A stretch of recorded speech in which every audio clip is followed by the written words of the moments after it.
Okay guys, so we're back. It's been about 48 hours since I made the first video, which might have just gone up more recently, but there has been some news.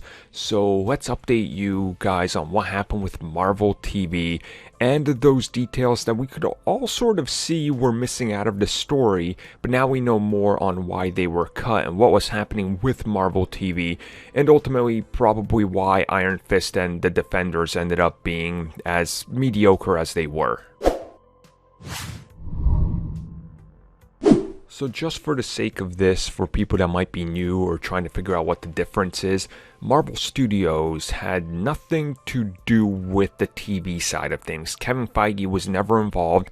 The only series he was directly involved in a way that was more than just, well, I guess you can have these characters, was the very first season and then somewhat of a second season of Agent Carter. Otherwise, the TV side, Marvel Entertainment, was Jeff Loeb and Ike Perlmutter. Now, Ike Perlmutter, he of course isn't really involved in the day-to-day. He was just kind of pulling power in all those, I guess, scenarios. And he was the reason that there wasn't allowed to be like a female-driven film up until, well, a couple years ago, really. And why there wasn't a whole lot of inclusion of minorities or Asian characters or anything. This has all been very well documented and stated by multiple people. Now, recently, we found out about Daredevil star Nobu, who was played by Peter Shinkoda, and he opened up about some of the racism that he heard about that was happening with his character, and then it was, something that was told to him, being like, look, Asian people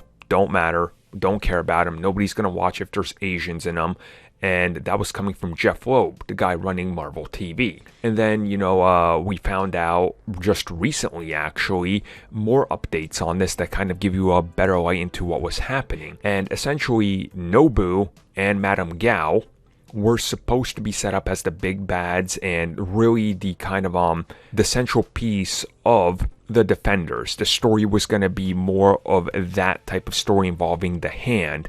Now, they decided very late in the process to go, well, Asians, no, we're going in a different direction. So then they added Sigourney Weaver. Now, this was made without any of the actors knowing this. And as a matter of fact, we found out that the Asian actors were not even invited to the premiere of the upcoming seasons. And it was just sort of a, oh, sorry, we overlooked you. So, yeah, I mean... can you dismiss it? Like, are you gonna look at this and be like, well, no, clearly they forgot. I'm sorry, but there's no defending this. I mean, you could tell that structurally, Marvel TV had one direction, and that Nobu and Gao and everything was going to be the overarch for, the future. It was going to connect all these pieces. And then all these pieces suddenly started to disappear rather quick and were undermined every single step of the way. So, it's unfortunate that all of this happened and that this is how we're finding out about it. But I guess, at least they're speaking up about it now because Jeff Loeb is out of Marvel TV and hopefully Feige can somehow fix this, It is what it is, I guess, and it's unfortunate that this happened, but hopefully something good will come out of this.